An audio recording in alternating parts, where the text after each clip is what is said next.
catalyst. Now, what is an enzyme? How does it differ from a chemical catalyst? At first, they have higher reaction rates. What is meant by higher reaction rate? That they have rate enhancement of around 10 to the power 16, 6 to 10 to the power 12 fold higher than that of uncatalyzed reaction. They have milder reaction rates. That is utmost important because temperature usually physiological, but for sure great less than 100 degrees C. Then we have atmospheric pressure. So these are all milder reaction conditions, and pH is near neutral. These things you are not going to find in the chemical catalyst. There are no side products which are formed, and we get to see great reaction specificity. Even if you see the enzymes recognizes certain isomer and enantiomer, they are not going to identify the other enantiomer or isomer. Another great deal about the enzymes is they can be regulated, just like the on and off switches on the board that we have on the electric board. They are in complex structures, and as far as their identity is concerned, they are majorly proteins and RNA. RNA will learn about ribozymes where RNA have the catalytic activity. Now, moving on to its historical background, if we talk about Louis Pasteur, remember who's Louis Pasteur? He is the one who discovered vaccination, microbial fermentation, even the pasteurization word that comes from Louis Pasteur. So he was the first to make the vaccines for rabies and anthrax. And on his name, Institute has been made, which is so he was the director of Pasteur Institute way back in 1887. Now, point is, what did he do about the enzymes? He showed that sugar, what yeast does to the sugar, it converts it into alcohol. So this gave an impression that the fermentation that is taking place here from sugar to the alcohol is basically being carried out by living yeast cells. So Buchner was the one who basically worked not on the living cells but yeast extract and showed that the same experiment can be done.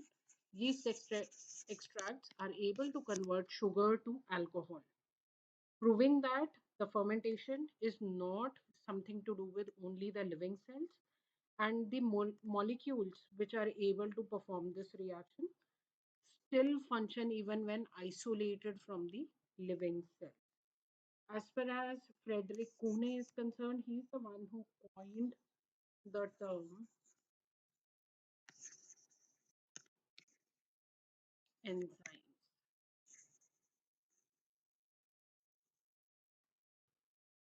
Next is James Sumner, my personal favorite of all the enzymologists. He's the one who isolated and crystallized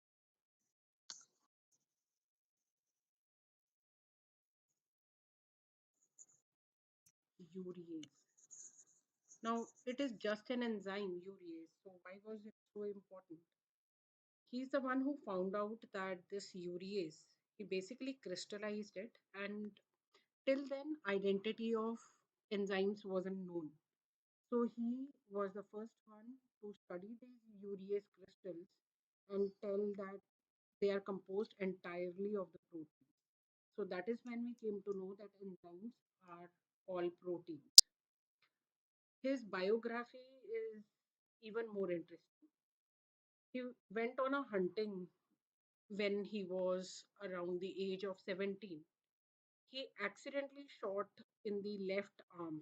And by the way, he was a lefty. So when his arm had to be amputated, so At the age of 17, he had to all over again learn to do things with the right hand. So it was a tough phase for him to perform crystallization. But in the end, hard work pays off. So with Northrop and Kunis, he was uh, those who crystallized pepsin, trypsin, and digestive enzymes. They also found out that the enzymes are proteins only. So it is about Northrop and Kunis. All right. Now moving to JBS Haldane, he is the one who gave that it must be weak bonding, that is holding or bringing enzyme and substrate together. This is the reason behind its catalysis. It is the reason behind its specificity. You'll understand beauty of biology in these weak bondings. Few important terms now. What is an apozyme? What is an holozyme? What is cofactor? Apozyme, if I say, it's kind of an incomplete enzyme that the protein part is there, but it somehow is not catalytically active. So it requires something. So protein part you can say is the apozyme, apoenzyme, and it requires either a cofactor, coenzyme, or prosthetic group to make it a holoenzyme. So you require either a cofactor, coenzyme, or a prosthetic group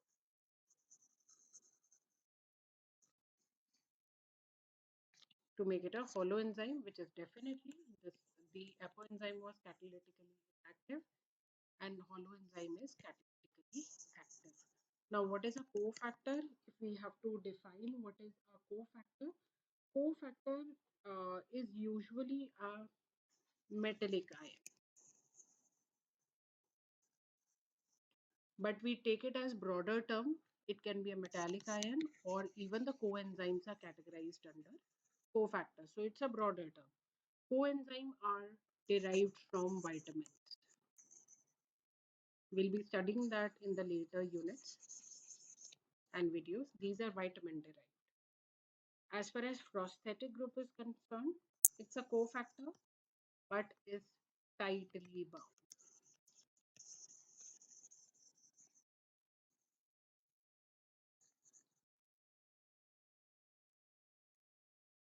Moving on to enzymes classification, IUB-MB gave a standardized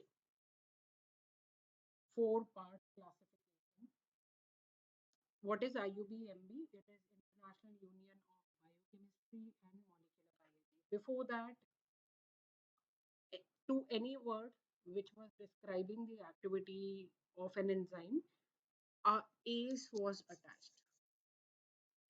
We know we just learned about urease, which catalyzes the hydrolysis of urea. So even for that matter, trypsin. Trypsin means to cut down or to wear down. So ACE was often used, whether it is urease, lipase, DNA polymerase, RNA polymerase. So like we can be called by different names at our home, but on the 10th certificate, when we get a name, so that name becomes our identity across any official document or any official places. Right? Similarly, if you talk about enzyme, it has four-part classification number. I'll just give you an example. Before that, four-part classification number means it can be broken down into four parts. Now, the first part describes the class. What are these classes? To be brief, it is OTH-LIL, where O stands for oxidoreductase, T stands for a transferase, H stands for a hydrolase, these are lyases, I is isomerase, and L is a ligase. So I have to revise their examples. Any oxidases or dehydrogenases come under oxidoreductase. As far as transferase is concerned, hexokinase, which is your favorite enzyme, comes under the category of a transferase. Hydrolase, we'll be studying about phosphatases, proteases, even chymotrypsin comes under a hydrolase. If we talk about lyases, the example of decarboxylase. Lyase is when there are certain groups which are getting added to the double bonds, or you are leading to formation of double bonds by removal of groups. So the first two were clear. It is oxidation or reduction. Here it is transfer. Here it is breaking up of a bond using water. Lyases are, as I just mentioned, addition of groups or removal of groups across the double bonds, making them or dissolving them. Isomerases, a very fine example picking up from glycolysis, glucose phosphate isomerase, where the transfer of groups within the same molecule is going to happen. Ligases, so DNA ligase is one of the finest example where there is formation of new bonds, usually associated with uh, cleavage of ATP. I'll just highlight one example, EC 1.1.1.1, where it signifies alcohol dehydrogenase. So alcohol dehydrogenase. Another example is 2.7.1.1, where it is again your favorite enzyme, which we call as hexokinase, where 2 is denoting the class, which is a transferase. 7 is denoting a subclass, which is a phosphotransferase. Now, this one at the third number is a phosphotransferase with the OH as acceptor. And as far as the last one is concerned,